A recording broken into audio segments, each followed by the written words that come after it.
मेष राशि वालों, मित्रों, जीवन में बदलाव होते रहते हैं। आपने देखा होगा, अभी आपके साथ बुरा चल रहा है तो पहले अच्छा भी चल रहा होगा, अभी आपके साथ अच्छा चल रहा है तो कभी आपने बुरा दौर भी देखा होगा। समय बदलता रहता है। और एक बात आपको बता दें, आज से जैसा कि देवगुरु बृहस्पति का वरदान आपको प्राप्त होगा, क्योंकि आज देवगुरु बृहस्पति अपने पुनर्वसु नक्षत्र में पद बदलेंगे। और ये पद बदलेंगे तो इसका बड़ा अच्छा असर पड़ेगा, क्योंकि देवगुरु बृहस्पति आपके तृतीय भाव में बैठे हैं,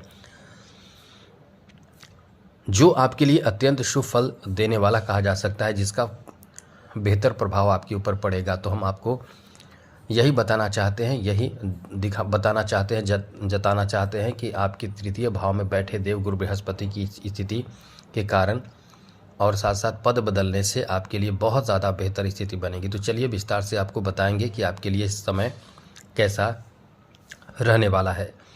सबसे पहले तो बता दें, देवगुरु बृहस्पति तृतीय भाव में होकर पंचम दृष्टि से सप्तम भाव और सप्तम से नवम और नवम से एकादश भाव को देख रहे हैं। यानी समस्या आपके साथ है, लेकिन उसका निदान भी गुरु कर रहे हैं। जैसे शनि की 7.5 है, उसका निदान भी गुरु कर रहे हैं। तो ऐसे में आपको लाभ कहाँ मिलेगा, हम आपको बताएंगे। लेकिन उससे पहले एक बात ज़रूर कहेंगे, याद रखिएगा, चैनल को सब्सक्राइब ज़रूर रखिएगा, जिससे कि डेली आपको नवीन जानकारी मिलता रहेगा, अच्छी जानकारी। और साथ साथ आप यदि जीवन में किसी तरह की परेशानी से गुजर रहे हैं तो उन परेशानियों को भी हमें बता सकते हैं, लेकिन चैनल सब्सक्राइब रहना चाहिए। हमें डेट ऑफ बर्थ, जन्म समय, जन्म स्थान, अपना नाम हमें मेल कीजिए। आपके प्रश्नों का जवाब हम देने की भरपूर कोशिश करेंगे। सबसे पहले आपको बता दें कि इस समय ऐसे लोगों की चर्चाएं बहुत होगी जो कुंवारे हैं, जिनकी शादी नहीं हुई है। अच्छे रिश्तों के मतलब इंतज़ार में है कि अच्छा रिश्ता मिले, बहुत अच्छा रिश्ता कम से कम मिले, तब जाकर बात बनेगी, तब जाकर बात आगे बढ़ाएंगे, तब जाकर शादी विवाह के लिए आगे बढ़ेंगे। तो ये समय आपका ऐसा ही रहेगा, जहां आपके इस समय रिश्ते प्राप्त होंगे, अच्छे रिश्ते प्राप्त होंगे, जहां से आपकी शादी विवाह की चर्चाएँ होने की संभावना रहेगी। फीमेल के लिए ये बहुत ज़्यादा अच्छा समय रहेगा शादी के लिए। जो कुंवारे हैं उन फीमेल के लिए बहुत अच्छा समय है। आप खुश हो जाइए, प्रसन्न हो जाइए। चलिए आगे बात करें तो जो पहले से शादीशुदा हैं, जिनका दाम्पत्य जीवन में परेशानी चल रही है, वो नोट कर लें, आपके दाम्पत्य जीवन की परेशानी बहुत जल्द समाप्त होने जा रहा है। इस समय आपके रिश्ते बहुत अच्छे हो जाएंगे। और यदि आपके रिश्ते अच्छे नहीं होते हैं, आपको बहुत ज़्यादा परेशानी महसूस हो रही है, तो आप हमें मेल कर सकते हैं। मेल क्या करना है, कुछ भी नहीं, केवल मेल करके बताइए कि आपके जीवन में बहुत ज़्यादा दाम्पत्य जीवन में परेशानी चल रही है। और हो सके तो दोनों पति पत्नी दोनों अपना डेट ऑफ बर्थ, जन्म समय, जन्म स्थान, अपना नाम और कोई एक प्रश्न, या यही बताएं कि हमें हमारे जीवन में दोनों के साथ झगड़े बहुत ज़्यादा होते हैं या दूर हो चुके हैं, तलाक का नौबत आ चुका है, ऐसा हमें मेल कीजिए।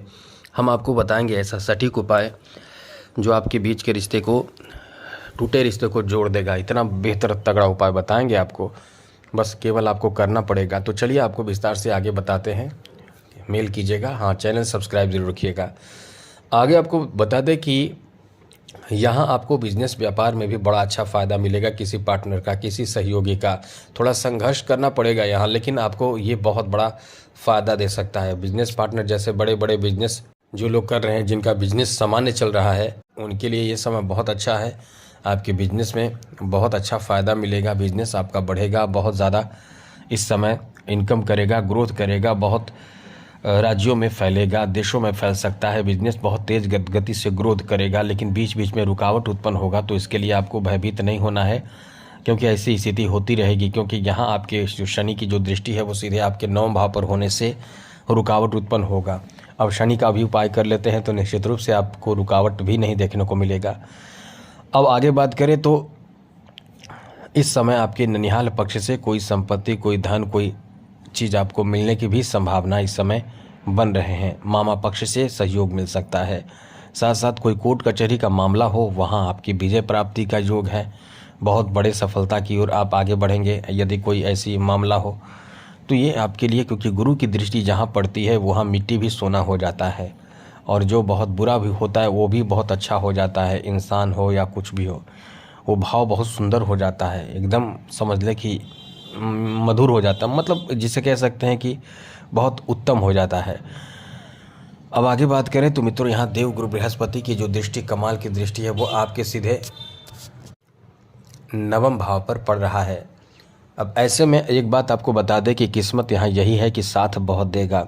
आप अपने कभी कभी आप सोचेंगे कि ये काम करें या ना करें, लेकिन आपको आपके मन में पॉजिटिविटी कौन देगा? गुरु देगा। गुरु के कारण आपके मन में एक पॉजिटिव भावना उत्पन्न होगा, पॉजिटिव सोच उत्पन्न होगा कि इस काम को हमें करना चाहिए, ये काम हमारे लिए बहुत अच्छा है, बहुत ज़रूरी है, इस कार्य को करने में बहुत ज़्यादा आपको उत्साह दिखेगा और आगे काम करेंगे तो इसमें आपको लाभ भी मिलेगा। साथ साथ इस समय धर्म कर्म पूजा पाठ और इन चीज़ों से आपके जुड़ाव बढ़ेंगे। कुछ छोटे मोटे धार्मिक यात्राएं भी आप करेंगे। ये आपके लिए बहुत अच्छा समय रहने वाला है। भाई बहनों का सपोर्ट आपको मिलेगा। आपके कार्यों में आपके भाई बहन बहुत सपोर्ट करेंगे, सहयोग करेंगे, तो आपको मन भी लगेगा काम करने में, इसलिए ये समय आपके लिए बहुत अच्छा है। घर में जो आपके मुख्य कार्यकर्ता हैं, मुख्य जो हेड हैं, जो जिसे कह सकते हैं या तो दादा दादी या पिता माता पिता, कोई भी हेड हैं, उनका सहयोग, उनके तरफ से बेहतर सहयोग आपको आपके कार्यों में प्राप्त होगा। इसलिए ये समय भी आपके लिए बहुत अच्छा है, बहुत बेहतर है। आगे आपको बता दें कि इस समय आपके एकादश भाव पर देव गुरु बृहस्पति की दृष्टि है, तो जहाँ इस तरह की दृष्टि पड़ती है वहाँ समझ लें कि कल्याण होता है। कल्याण मतलब ख़ास करके इनकम आपका बढ़ जाता है। जो इनकम आप, जितना इनकम आप कर रहे हैं, जो इनकम आपका है वो इनकम को बढ़ना चाहिए। हर कोई चाहता है कि जितना इनकम हो रहा है वो इनकम बढ़ जाए, तो उस इनकम को बढ़ाने के लिए अपने तरफ से जो प्रयास आप कर सकते हैं। लेकिन जब आपको ग्रहों का साथ ना मिले तो आपके प्रयास रह जाते हैं, कुछ भी फ़ायदा आपको नहीं होता है, किस्मत सब साथ नहीं देता है। तो यहाँ आपको बता दें कि आपका किस्मत भी खूब साथ देगा, जिससे कि आपको उस तरह की सफलता प्राप्त होगा। यहाँ आपके इनकम बढ़ेंगे, कहीं पैसा रुका हुआ है वो मिल सकता है, साथ ही साथ आपने कर्ज लिया है उसे कर्ज को पूरा भी करने की स्थिति में रहेंगे। आपके लिए अच्छी बात ये रहेगी कि आप इस समय नए आभूषण खरीद सकते हैं, नए गाड़ी खरीद सकते हैं, नए अचल संपत्ति खरीद सकते हैं, जैसे ज़मीन जायदाद, गाड़ी, आभूषण, ऐसे चीज़ों की खरीदारी करेंगे जिससे आप तो खुश होंगे, आपके घर परिवार के लोग भी बहुत प्रसन्न होंगे। तो आप समझिए कितना अच्छा समय आपका रहेगा। तो यही चीज़ है कि आपके लिए एक अनुकूल स्थिति है। अब यदि आपको बता दें कि गुरु को अच्छा रखें, सुखी जीवन जीना चाहते हैं तो गुरु को अच्छा रखें, सभी तरह के सुख सुविधा आपको प्राप्त होगा। अब इसके लिए करना क्या होगा? गुरुवार के दिन व्रत रखें, गुरुवार के दिन कभी नॉनवेज ना खाएं, गलत चीज़ का प्रयोग ना करें, गुरुवार के दिन केले के पौधे में जल अर्पित करें, गुरु कथा पढ़ें, पीला वस्त्र धारण करें, पुखराज या टोपाज रत्न धारण करें। वैसे महंगा है पुखराज, तो टोपाज भी धारण कर सकते हैं। तो इन सब चीज़ों से आपको फ़ायदा मिलता है, इसलिए आप समय मिले तो इन सब चीज़ों को भी ज़रूर किया करें। आज के लिए इतना ही। जय माता दी, राधे कृष्णा, ओम नमः शिवाय।